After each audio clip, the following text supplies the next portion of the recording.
also meet at a time when our country is confronted by enormous and severe challenges. Our economy is not growing at the level that we want it to grow. In fact, in the last quarter, we had negative growth. Not enough jobs are being created in our country. This is the concern that rises above all others. It affects everyone. It affects every household.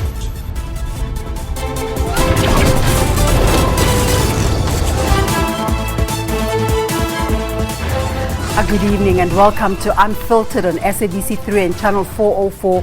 I'm Desiree Chauke. I suppose it makes sense to start by wishing once again a happy 88th birthday to Archbishop Emeritus Desmond Mpilo Tutu and a toast to another year of continued goodwill. Now, it's common practice to start evaluating the performance of a president in the first 100 days in office. The sixth administration is now a bit over that mark, but what can we read from the fact that this significant milestone has largely gone unnoticed? Is it an indication that the country has been dealing with a lot, including issues of a declining and then moderately growing economy, or the highest level of unemployment since 2008?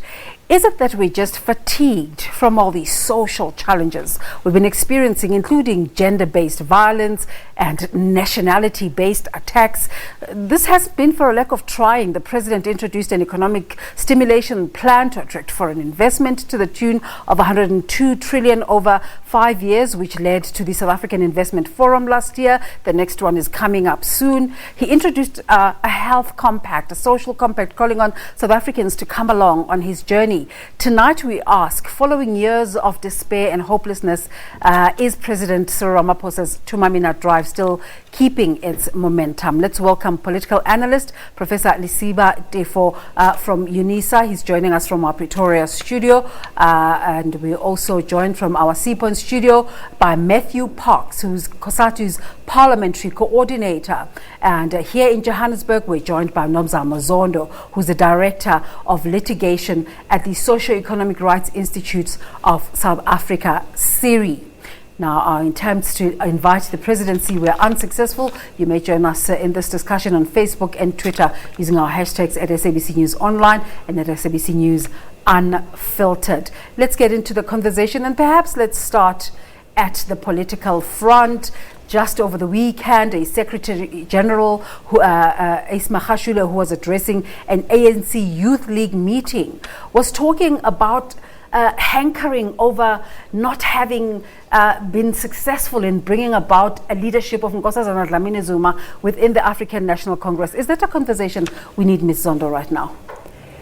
Look, I think we need to look into the future. The communities that we work with at SERI are more concerned about whether or not we're going to see the redistribution of land. They are concerned about whether or not the informal economy and those active within that economy will get a government that is responsive and facilitative as opposed to what they've experienced. I think at this point, everyone, including the SG, should be focused on what can we do for South Africans right now. Professor Tefo, your thoughts about the SG's pronouncements over the weekend?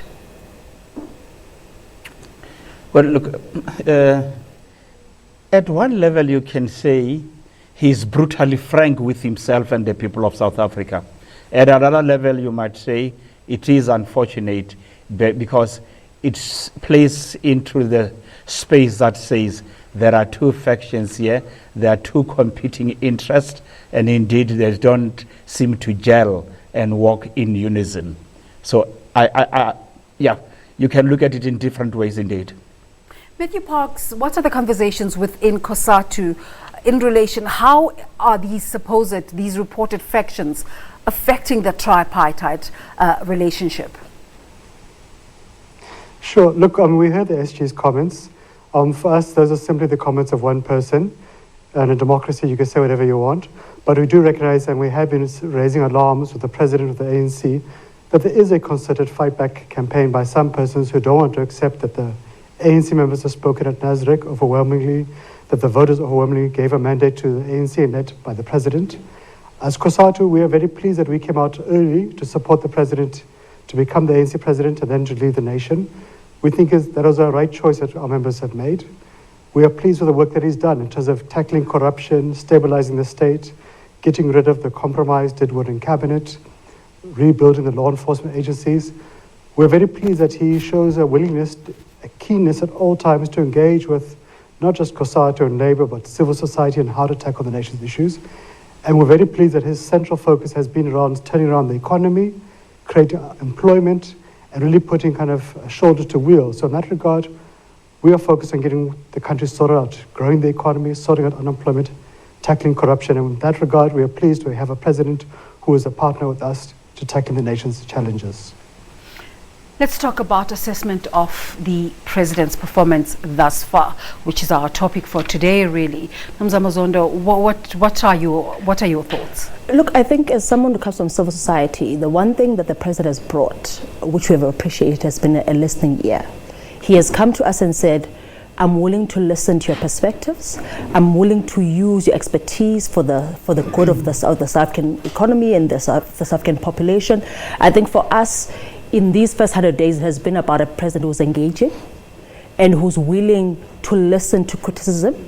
And it is really about a question more about will he implement the plans that have come through all the different people that he's been consulting, through all the panels that he has built. I think for us, it's really about seeing him implement that going into the future. It's interesting that you say he's a listening president. Professor Tifo, we're engaging with our viewers on social media about our conversation today. And one of the respondents said the president is tone deaf to the sentiment in the nation at the moment, especially in relation to his responses to the so-called xenophobic attacks, that he's not listening to what South Africans are saying. What's your sense? Look, let me put it this way. For as long as the Electoral Act of South Africa is as it is, and the people do not elect their president, I don't think with the best will in the world, whoever you put there will make a fundamental difference. I think he has the wherewithal to make the difference, but it's constrained by the parameters within he operates. I'm glad to hear the panelists from COSATU, because COSATU also play a role of an effective opponent and opposition to the president and to, in the main, to the changes that he would wish to bring about. I see COSATU, SACP being effective opponents at one level. That makes it difficult for to move forward.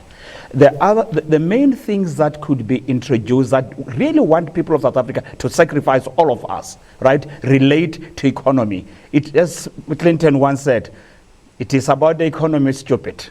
Economics. That's what it's about. And we need to have to make painful sacrifices in order, if not for us, for posterity to benefit. But with the players in the space who are effective opponents of their own leader, I don't see us going too far. However, let me concede that the commissions that he set up, attempts at raising funds from outside, indications that suggest to me, if you could get support from within, we could go some distance. But I'm perturbed in the main by the opposition that comes from within. Let's explore just a little bit further what you're saying, that he's constrained, because I think that's a new sentiment that has come through. You're saying he's constrained, and usually the opinion has been that he's hampered by the factions. He's hampered by the flat economic growth. And you're saying that there's a problem in the legal framework as well. Prof? Yes, indeed. No, unashamedly. That one makes us a quasi-democracy. Even the most challenged countries like Zim, one day the people would queue and say we are going to elect our own leaders, either from our village or from our province or from wherever. They would one day queue and say we are going to elect the president.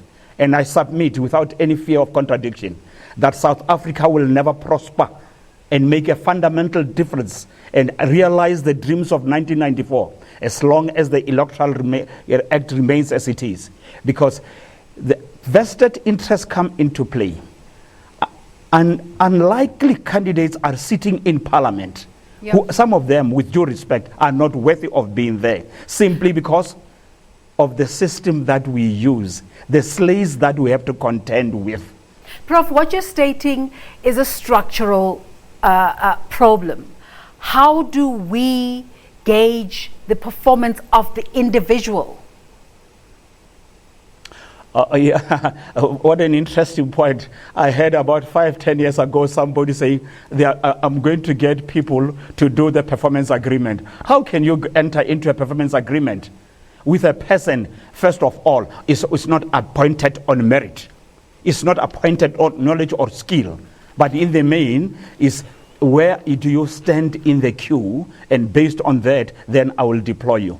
I think the president had a good intention to downsize the executive, but he was overruled, overshadowed, and on the day he announced his executive, I found him an extremely subdued man, and incidentally, many shared that view, that he was disappointed and he could not but have to accept the dictates that comes with working within the so-called tripartite alliance. I think the tripartite alliance, the alliance, was good when it was allied against X, which is apartheid.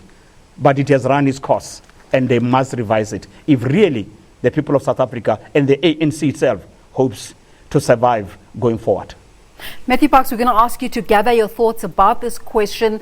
We're going to come to you when we come back from this break. You're watching Unfiltered tonight. We're asking you what your thoughts are about the President of the Republic. Just slightly over 100 days since he's gotten into office. Stay with us. We're going to take a break for now.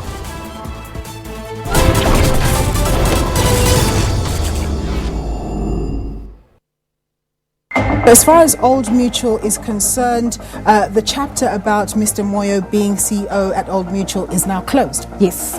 The board was very concerned when it came across certain information that hadn't been given to it and discovered that things had gone horribly wrong. He said that they are not ignoring the judgment.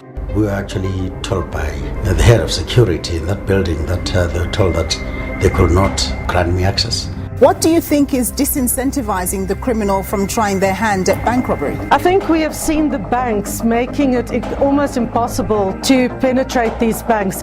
And the outlook for the South African banking system is stable. So we think NPLs are probably going to rise from about 3.7% upwards, but no more than 4% over the next 12 to 18 months. Moody's is the only major ratings agency that still has South Africa on a non-junk or investment grade rating.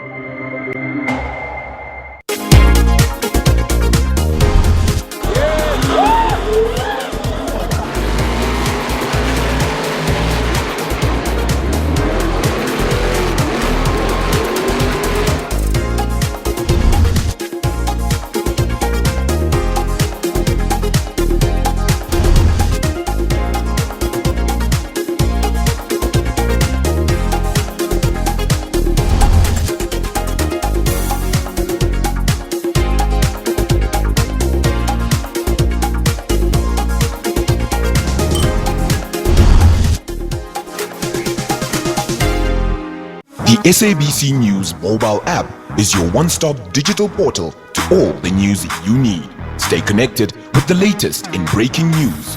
Watch the SABC News channel along with clips and live streams of all the big news events. And listen to all the SABC News radio stations live, including podcasts and much more. Simply download the SABC News app to your Android or iOS device from either the Play Store or the App Store. SABC News, independent, impartial. Economic transformation and job creation is at the top of our priorities. Education, skills and health is the second. Consolidating the social wage through reliable and quality basic services is another important priority. Special integration, human settlements, and improving local government is another important priority. Welcome back here on Unfiltered. Tonight we're asking you to rate the performance of the President of the Republic just a little more than 100 days since he assumed office. And we're taking a look at some of your tweets. King Mash saying, It's hard for our president. He's working, I suppose, very hard to see this country at its best. Give him more time. Right, another one, Reni, saying the controversy surrounding him and the public protector derailed all that. Then there's an increase in unemployment with threats of retrenchments all around. Clifford Derrick saying, yes, it is. Problem is that we're a very impatient lot. We're craving for instant gratification, even on issues that generally takes 9 months to be delivered, like pregnancy.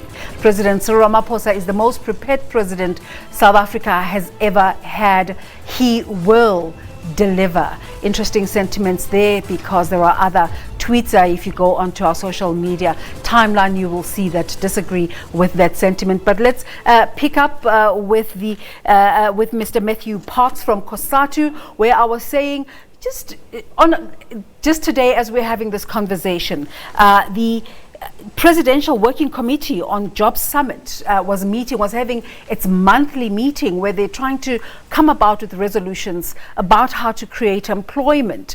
What has been your sense of the president's performance so far? Look, I think, as the callers indicated, we have the most prepared president probably ever. That's partly why, as COSATU, we campaigned for him to become president. And he has not disappointed us. He's actually done quite well. Look, as COSATU, we don't represent jackets or t-shirts. We represent nurses, teachers, farm workers, clothing workers, etc. We need to have someone who will listen to what workers feel, what the public raises. So we have a partner in the true sense. We think he's done very well. So today we had this Presidential Working Committee at NEDLAC this morning, where we assessed the implementation around different parts of the Presidential Job Summit Agreement we signed last year, as labour, as business, as government. We looked at different sectors of the economy today, from spectrum rollout to water licensing for agriculture, mining industries to grow, to electricity supply stability, or to scrap metal tax and so on. So really getting to the nuts and bolts. Look, we're all in the same ship together, as COSATU, as labour, as business, as government. We need to grow the economy, we need to tackle corruption, we need to deal with the structural changes to the economy to grow employment. We think we are making good progress there. It's very difficult, as the callers have said. Not only are we dealing with 350 years of apartheid and colonialism, with the need to change the economy, the structure, but we're dealing with 9 wasted years, if I can be so blunt, where the state was basically stripped, where SOEs were brought to the verge of collapse. So really, President Ramaphosa has got the most difficult task of any of our post-apartheid presidents.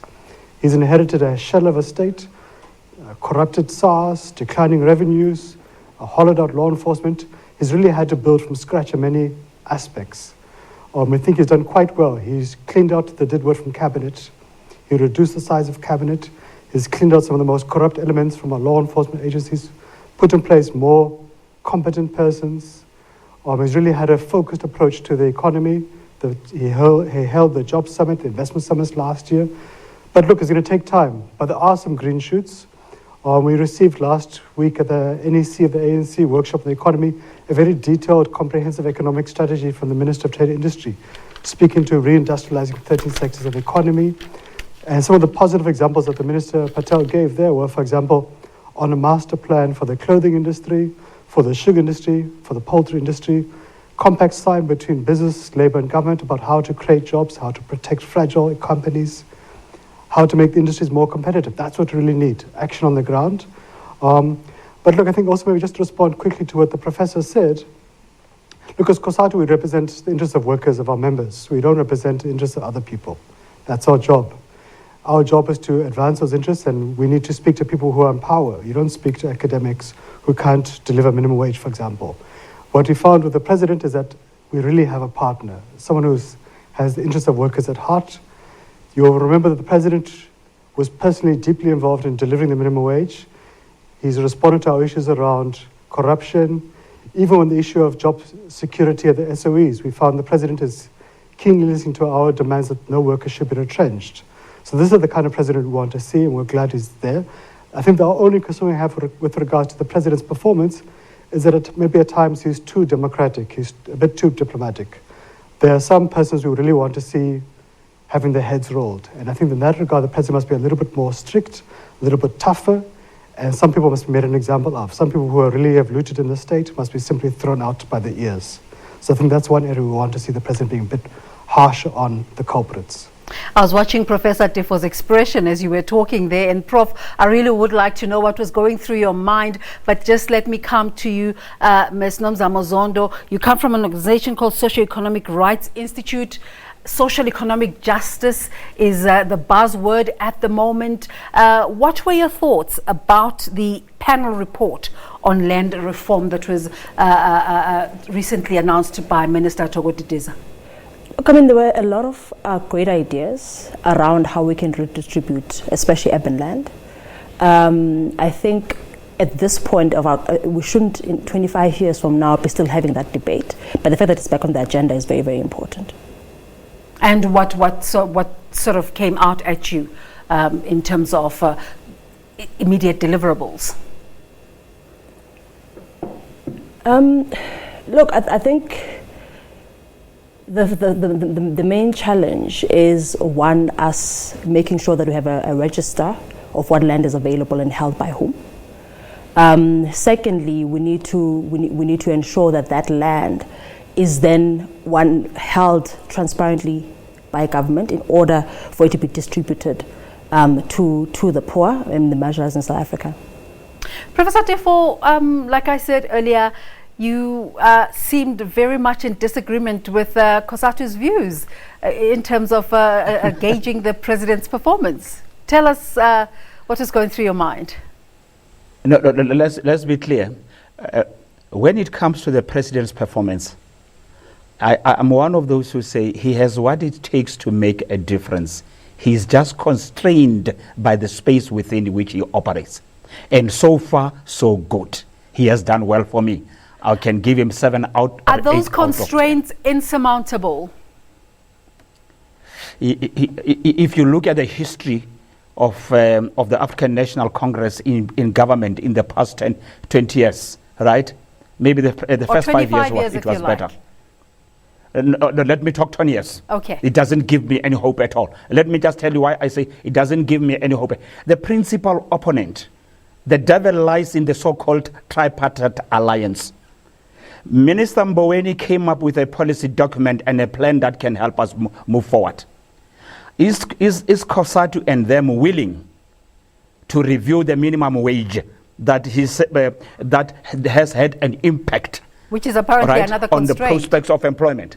Right? That's number one. Number two, are they willing to at least go along with Minister and the President on the review of the state-owned enterprises, even if it says sell them or at least rationalize them? Are they willing to do that? I'm not sure. Are they willing to buy into privatization? These are the sacrifices we have to make if we are to move forward, regardless of where you belong, either as a unionist or as an intellectual or an academic.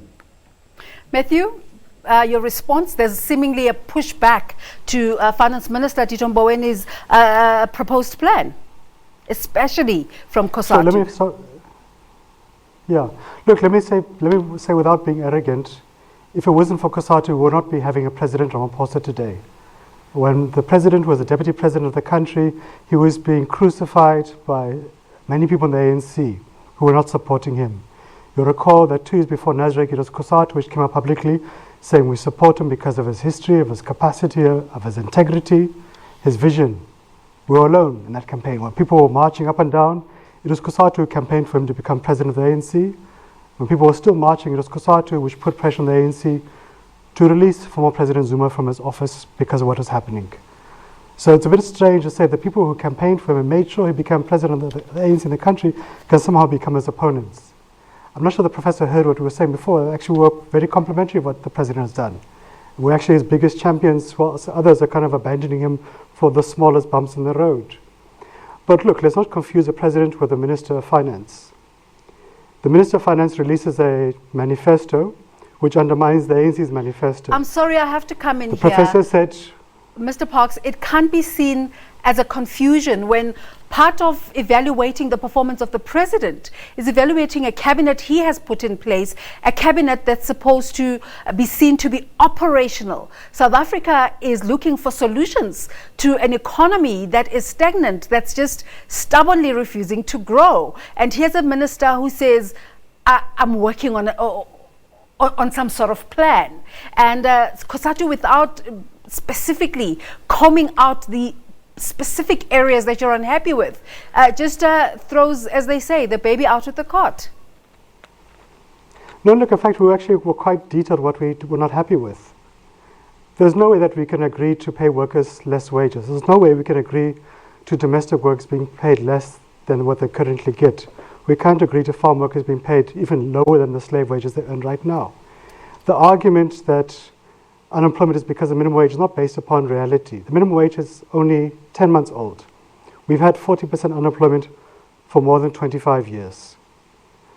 It's unfortunate people who attack the minimum wage haven't even engaged with the Minimum Wage Commission research, which shows you that in fact we're not losing jobs because of the minimum wage. We're losing jobs because of floods of cheap imports from China, from Brazil. We're losing jobs because of the declining revenues in the state, of corruption, of wasteful expenditure, of the global economic trends. We lost jobs in 2008, 1 million jobs, not because there was a minimum wage, because there wasn't a minimum wage. We're not going to grow the economy by paying workers peanuts. Who is going to buy the goods that we produce if we pay people peanuts? If the argument was based upon that we pay people a slave wage, then we would be having 100% employment right now. That's why we're not engaging in slogans. We're engaging with the president on actual plans, how to grow the clothing industry, how to grow the auto manufacturing industry, how to make our exports from agriculture more competitive, how to improve our skills to make them more relevant to the needs of industry, of the fourth industrial revolution, and so on. So we're not going to sacrifice workers. But look, it's not just us who are unhappy with the Treasury's manifesto. Treasury itself did not even bother to consult their own cabinet members. Numerous ministers, not us, ministers, went out publicly and said, look, the Treasury proposals don't make sense. The Minister of Energy, Gwede Mantashe, said, Treasury proposal to auction off Eskom's coal generation capacity would lead to the collapse of Eskom in electricity. Business said the same thing. Investors in business and labor have all been crying for policy certainty. We had that. I'm going to ask you to hold on to your thoughts there. Because we need to say goodbye to our SABC3 viewers. We're talking to political analyst Professor Lisiba Defo from UNISA. We're also talking to Matthew Parks, who's COSATU's parliamentary coordinator. Do you agree with his thoughts that workers are feeling that this is a president who's listening to their concerns? We're also talking to Nomzamo Zondo. She's a director at the Socio-Economic Rights Institute of South Africa. We're continuing this conversation on SABC News Channel 404 after this break. Stay with us for that.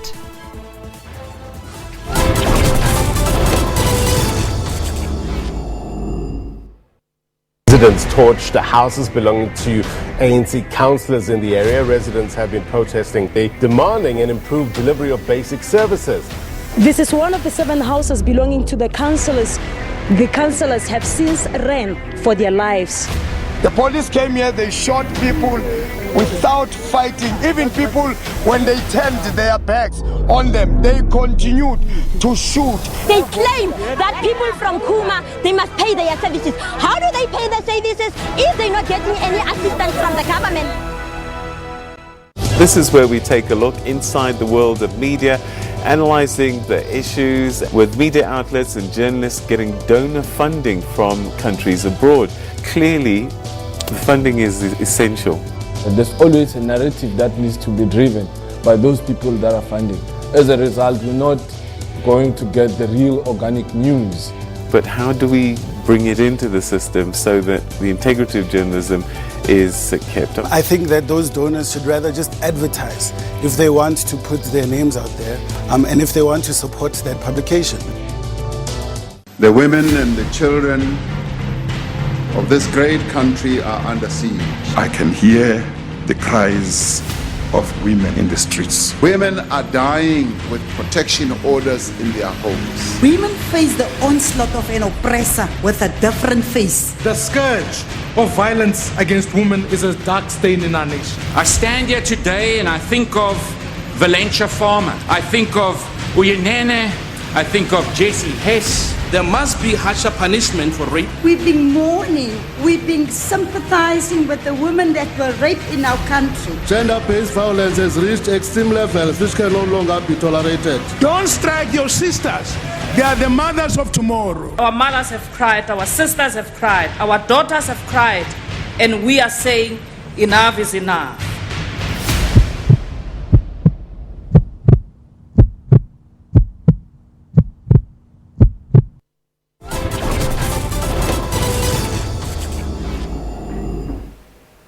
To take us back to want to try and impose neoliberal gear-type economic solutions in our country. That thing did not work, and we don't want to go back to gear. Don't try and use the economic situation to want to try and impose gear on us. That's the leader of the Communist Party, Dr. Bladen Nzimande. They're also going to an elective conference soon. That is a story to watch out for, with October being communists all over the world celebrating October. But today we're looking on the Unfiltered at the performance of the president, especially looking at his 100 days in office. Thanks once again for staying with us. Let's take a look at some of the thoughts that have been coming through this evening. Violinist saying he's worked real well in containing the corruption under the carpet. By the time he finishes his term as a president, he will be more rich than when he started, and the country will be worse off than the time he became president. Nazim Grootboom saying in his 100 days in office, he's done nothing. We only hear about scandals after scandals. It's going to be a roller coaster of a 5-year term. And Muzi saying the president has been outstanding. He must continue with his historical task. Let's bring back our guests to have this conversation. Prof, one of our viewers on social media saying the president has been outstanding and he must continue with his historical task. Do you agree? Yes, I do agree. So far, so good. And I maintain he would do better had he been elected by the people of South Africa and not by the political party and saying we deploy. You know, that for me, that's a rub of the challenge for South Africa as a whole. For me, while he can do better than what he's doing right now, he is constrained by crisis management. One, the political party he belongs to. Number two, the Tripartite alliance. Number three, the country as a whole with its own opposition. So there is so much on his table in relation to managing the crisis. And I'm sure if the SACP were to go it alone, COSATU would go it alone, and he remains with the ANC, he would do a lot better. Remember, as things stand right now, my understanding is that he has to account to the 3 constituencies. But historically, I know that it is a contradiction in terms to be in co-governance with the union. It has never worked, it will never work, and that's why it will be 3 steps forward, 2 backward. Will never go forward until they break this marriage and each one goes his own way, and he can be the president of South Africa, elected by the people of South Africa. Yes, he has the wherewithal, but he's constrained. Does it work in his benefit that he, and some people will say not really and accuse him of having been part of when the supposed rot was created? Does it work in his benefit that he was there and he saw the detail that general South Africans might not have been privy to of how the rot was created, Prof? Well, he was there, and some people may rightly say he turned a blind eye when he should have raised his voice and damn the consequences. Some would say opportunistically he decided to be quiet. But equally, some might say it sends in him good set because he comes from within. He knows the machinations that are there. the politics within the Tripartite Alliance, the corruption that is perpetuated by those who are supposed to assist him and to serve the people of South Africa. That is a plus for him in a sense that he was part of the team and he knows how things are done, and that's why he could, with courage, say, I'm putting up the following commissions, that he could say, with courage, I'm discarding the following and I'm bringing the new people into the space. Yes, he could not win everything in relation to downsizing the executive and put in the appropriate people. He had to make compromises, but I still give him credit. Yes, he has tried, but he could have done better had he not belonged to the Tripartite Alliance. Nomzamo, there was a sense of jubilation within civic society at the beginning of the sixth administration, that here was a president who was bringing back invigoration in this space that was seemingly shut down during the previous administration. Is that optimism still alive? I think it's fast running out. But I think quite early on, everybody was quite excited, as I explained earlier, about that he is willing to listen. But people want to see action. People can only speak for so long. But also at the same time, you also worry about the people, because at the end of the day, as I think the professor was explaining, many people that remained in government now were there in the fifth administration, and the people that people are dealing with in the local municipalities are the same people. And the question is, what is the president doing about governance, not only in the national sphere but in the provincial and local, to make sure that things change in the country? And I know that one of the things that he has championed quite recently is about how we should go, that development should be looked at a district and metro level, so that you are able to actually try and bring together both what is happening nationally. What has been called the Khawuleza project, yes. You know, and what is happening locally. And unfortunately, I think we are in a situation where people want to see some action, so they want to see some commitment. So, for instance, if we're speaking about land, we want to see what is there going to be a firm decision around evictions? Is there going to be a moratorium on evictions? Can we see some real projects where there has been a rollout of land, where land has been redistributed, especially in the urban setting? Can we again see some real action around the informal economy, where we see a government that says our economy is not growing, but people are trying. How do we meet them halfway? How do we assist people who are already taking steps to make sure they're able to make a living in an economy that rejects them? What is your sense in terms of the fight against corruption? Is that yielding any results? Is it strong enough? I definitely don't think it is. I mean, and that's really a personal opinion. I don't think we've taken concrete steps to make people account on an individual level. I think if you want to address corruption, you can't simply have, as we have the Zondo Commission. You have to get to a point where people are held criminally culpable for the steps they've taken. You have to make sure the money is recouped from those individuals, and we haven't seen any of that yet. Prof, what are your thoughts about the fight against corruption? Tebogo Kgase wrote in a weekend newspaper publication saying that senior crime intelligence officers are consumed with fighting governing parties' political battles and hiding their own conduct instead of discharging their mandate. You know why that is the case? It's because of the so-called cadre deployment. Because even those who are supposed to be professional are not appointed on merit. They are deployed rather than appointed. And hence they play politics. They belong to faction X or faction Z. In the main, that's what needs to be dealt with. Affirmative action, if you know the history of it, it started in America and so on and so forth. It is an intervening measure. It cannot be permanent. And we have made it permanent, and I'm sure the ruling party realizes all the problems that it is experiencing right now, in the main, have to do with this deployment policy. And I'm glad of late, even senior members are acknowledging that it's about time we appoint people. Meritocracy should be the hallmark of the Ramaphosa government. And I see some indications, encouraging signs, already beginning to show that indeed we might be drifting in the right direction. But still, there is resistance to that. But it should not be deterred.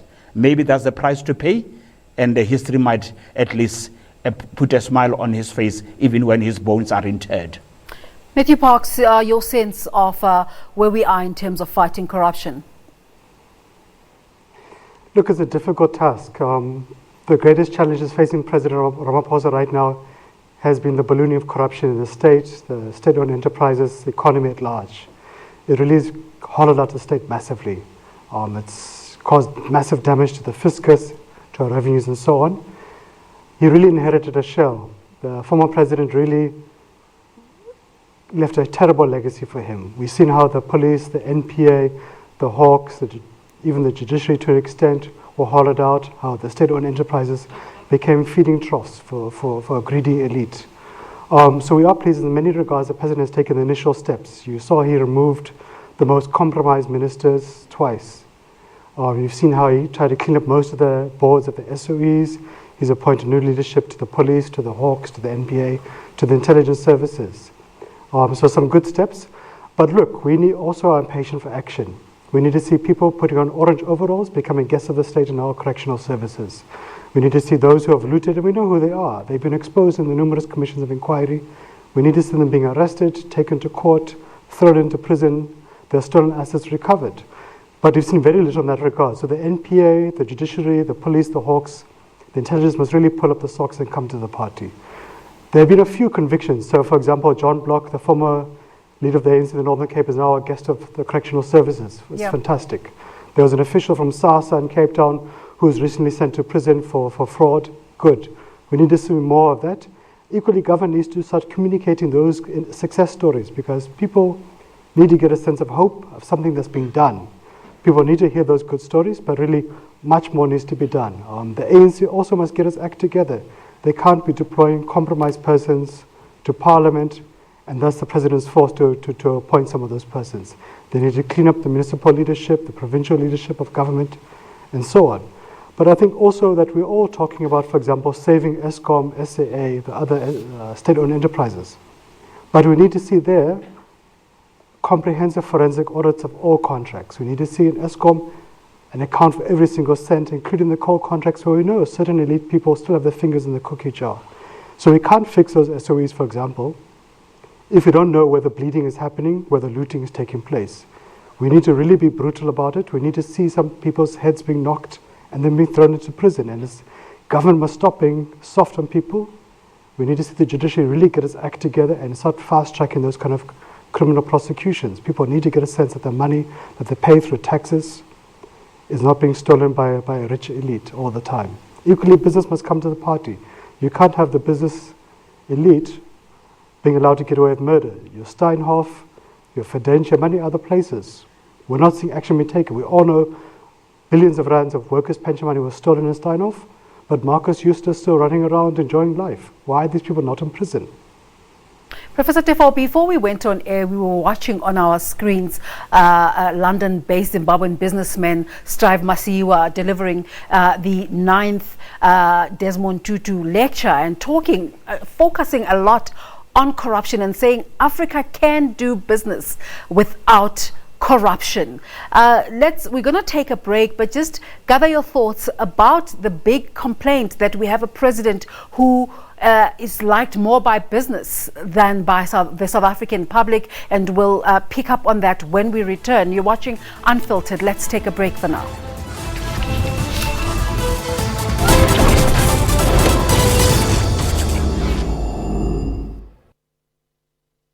Nervous. It's okay to be nervous on your first day, but you'll make lots of friends, and I'll be here when you get back. With iWise Life Insurance, I provide for my family. Get 1 million Rand cover from just 189 Rand per month with iWise Life Insurance. For a quote, SMS Live to 48853.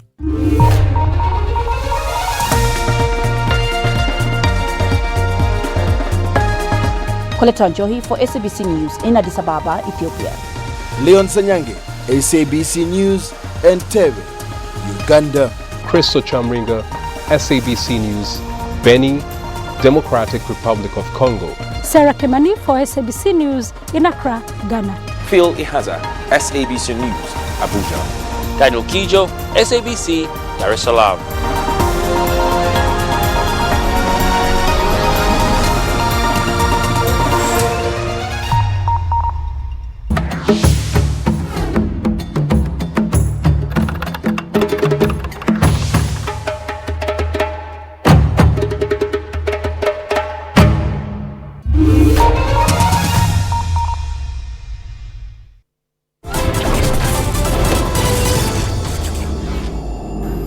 President, you sent Honorable Minister Pravin to go and clean out our state-owned entities. I can assure you that in his attempts to clean up the state-owned entities, he stepped on some corrupt toes of EFF cronies.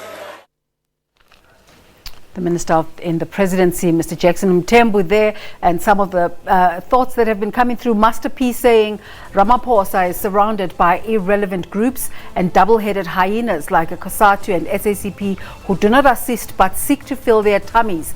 Let the electoral system be reviewed and citizens elect their own president. Then you will see where the power lies. I suppose those thoughts there agreeing with the Prof's sentiments throughout the show. But let's get back into our conversation as we wrap up our conversation for tonight.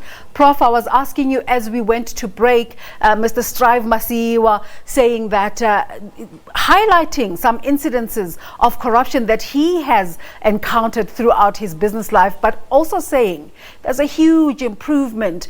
He mentioned, for instance, that in the past when he was traveling through Africa, he had to carry wads of cash on him because along every stop he had to pay out cash to officials in order to get things done. And he was saying this is not happening anymore. Our president in the 6th administration has been blamed for being too close to business. Is that an impediment? Look, let me acknowledge the improvement that I've witnessed in the past 25 years or so of Africa's evolution, and even in terms of democratic elections taking place, because that makes room for state institutions that would be put in place to buttress democracy. There is that improvement one has to acknowledge on the continent. But now straight to the point, Desiree, your statement is about to make Musi's life difficult, in the sense that he's said to be saying so much against the president, and then from there, then the president is liked by white monopoly capital, if I may use that word, to the detriment of the people. But for me, it's not about yellow or green. Neither is it about class. It's just that, public spiritedness, right, guided by Section 195 of the Constitution.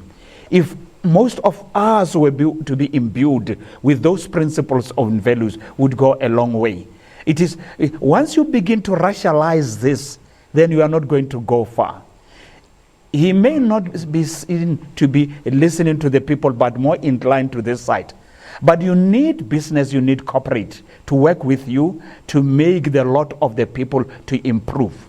And that you can have a section of society that is maligned and vilified all the time. I find it regrettable and counter to the values underpinning our constitution, namely reconciliation, nation building, and social cohesion. Matthew Parks, does the president's perceived closeness to business necessarily mean he's moving away from labor? No, look, I mean, in democracy, people can think whatever they want. The reality is we have a president who's very popular amongst everybody in South Africa, or the majority people, whether it's nurses in Khayelitsha, it's teachers in Tabazimbi, or it's corporate CEOs in Sandton. That's fine. People want a sense of hope. They want a president who is serious about governing, or serious about cleaning up corruption, growing the economy, dealing with unemployment. The fact we all have a president, we all feel we've got a president who's serious about those things is a positive thing.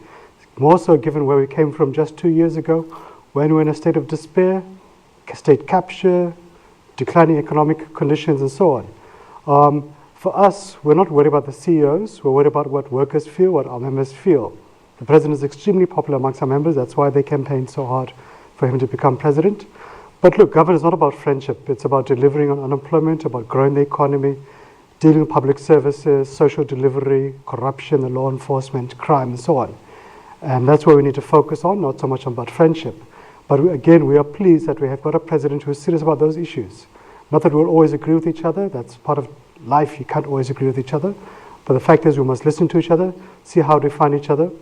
But equally, I think part of the reason why we found the president attractive for us is that he comes from Labour as a former General Secretary of the National Union of Mine Workers. He's a lawyer. He was an activist in the struggle against apartheid. He was a detainee during the 70s.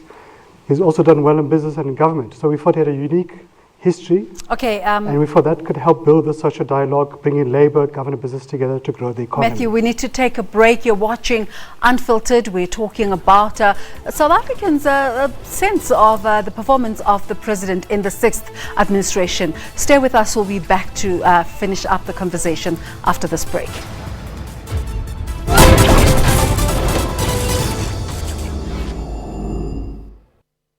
It's truck month at Ford, and we've gone tough on prices on the new Ford Ranger. Get a single or super cab workhorse, a double cab, or the ultimate Ranger Wildtrak with our tough-to-beat offers. And if you buy a Ranger now, you'll only start paying for it in 2020. Visit your Ford dealer today. $1.75 million was paid to you on the 14th of March 2018. What's your response to that? How do these comments add to this narrative? It only takes 1 minute to change your mind. This money has to be paid back. The bottom line is, who is held accountable? Water consumed by residents is not suitable for human consumption. What's going on there? Why haven't we seen solutions to these problems?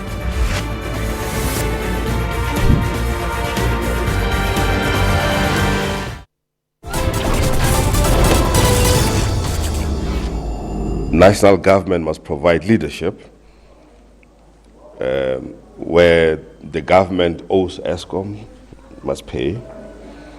Where they owe the municipality, they must pay. Where SARS, for example, the South African Revenue Service, owes taxpayers VAT refunds, they must pay. So all of us must generate this culture of paying for services rendered.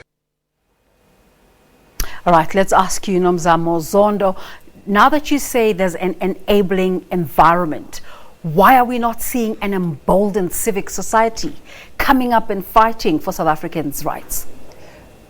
Look, I think it has been emboldened. I think we've seen, at least in the last 3 years, looking at the Fees Must Fall movement, when Matthew spoke, I was thinking about Marikana, and I was like, part of the problems about the president's soul has been his failure to deal with the issue of Marikana. But there are other current issues. So if you speak about civil society right now, there are many current issues that they are dealing with on the issue of education, on the issue of health. I know that there's been a main debate around the national health insurance, about where that's going, and those discussions are happening both in civil society and in communities. If we're talking about land, there are continuing battles in KZN, in the Western Cape, here in Gauteng, all over the country, with communities coming up and saying this is what we demand, and they have the support of NGOs like SERI, but they've also been calling out their demands themselves. Prof, the sentiment that Mbowene's bold economic philosophy is slowly gaining traction in his party, there's consensus on economic direction. Do you think the finance minister's report or feedback is going to take us out of the economic problems we're experiencing at the moment? We have no option but to embrace it. Look, dogmatic, archaic rhetoric delayed the continent, and it is in a parlor state precisely because of that. You have got visionary people like him with the courage of his own conviction, and one of the main pluses for Tito is the fact that at least he's willing to step down at any given moment, because he says, I have my future behind me. I'm only about serving the people. That's why he can confront issues in unequivocal terms, and you can see the vision he has and the plan he has, and certainly it behoves all of us to make some sacrifices to make it work, regardless of political affiliation or persuasion. I think he has done well, he's doing well, let him be supported. 20 seconds, Matthew, give us your final words. Look, we're in a serious crisis. We've got 40% unemployment, thousands of workers are losing their jobs, the economy is in a crisis. So we're having useful engagements with the President, with the ANC, on strategies to take us out of that crisis, to protect workers' jobs, to grow the economy. That's where our focus is. We're all in the same boat together, and that requires a social compact between government, labour and business. And we're focusing on that. We're not being distracted by palace politics. We're focusing on making sure our members have jobs. We're going to have to end it. Matthew Parks, COSATU's parliamentary coordinator, thanks for joining us today. Professor Lisiba Tefu from UNISA, thanks for your time tonight. And Nomzamo Zondo, thank you so much for also joining us from Socio-Economic Rights Institute of South Africa. Let's take a look at the results of that poll that we're running as we leave tonight. And we asked you, just over 100 days in office, do you think the drive is still keeping its momentum?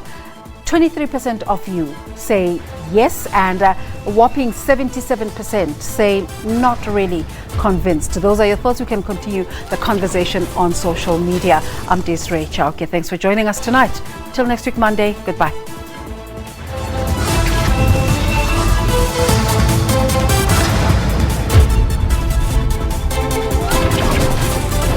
Thank you.